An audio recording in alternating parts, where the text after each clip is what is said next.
ഇന്ന് നമ്മൾ തയ്യാറാക്കാൻ പോകുന്നത് എല്ലാവർക്കും ഒരുപോലെ ഇഷ്ടപ്പെടുന്ന ഒരു കിടിലൻ ഹോട്ടൽ സ്റ്റൈൽ ചില്ലി ചിക്കനാണ്. ആദ്യം തന്നെ നമുക്ക് ചിക്കൻ മാരിനേറ്റ് ചെയ്യാം. കഴുകി വൃത്തിയാക്കിയ ചിക്കനിലേക്ക് ഇഞ്ചി വെളുത്തുള്ളി പേസ്റ്റ്, മുളക് പൊടി, ഉപ്പ്, അതിലേക്ക് ഒരു മുട്ടയും കൂടി ചേർത്ത് എല്ലാം നന്നായി യോജിപ്പിക്കാം.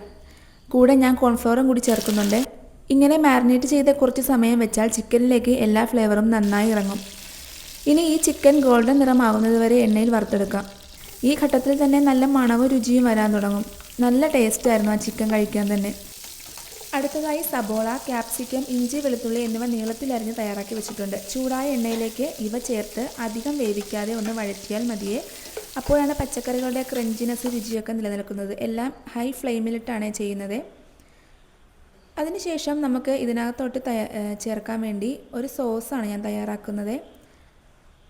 ആദ്യം തന്നെ നമുക്ക് കുറച്ച് ടൊമാറ്റോ സോസും, ഞാൻ ഇവിടെ 2 സ്പൂണ്, വലിയൊരു സ്പൂണ് ടൊമാറ്റോ സോസും അതിൻ്റെ 1 സ്പൂണ് സോയാ സോസും എടുത്ത് നന്നായി യോജിപ്പിച്ച് അതിനകത്തോട്ട് 3 നമുക്ക് ആവശ്യത്തിന് വെള്ളം ചേർക്കാം. ഓരോരുത്തരുടെയും ഗ്രേവിക്ക് അനുസരിച്ചുള്ള വെള്ളം കൂടി ചേർത്ത് നമുക്ക് സോസ് തയ്യാറാക്കി വയ്ക്കാം.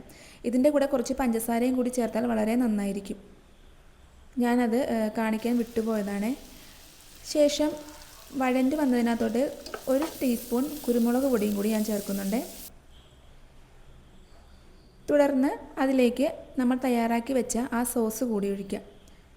നന്നായിട്ട് തിളച്ച് വരുമ്പോൾ ചിക്കനും ഇട്ട് ഗ്രേവിക്ക് നല്ല കട്ടിയും തിളക്കവും കിട്ടാൻ വേണ്ടി കുറച്ച് കോൺഫ്ലവർ വെള്ളത്തിൽ കലക്കി ചേർക്കാം. ഒന്നുകൂടി ഇളക്കി കട്ടിയായി വരുമ്പോൾ നമ്മുടെ ചില്ലി ചിക്കൻ ഇവിടെ റെഡി ആയിട്ടുണ്ട്.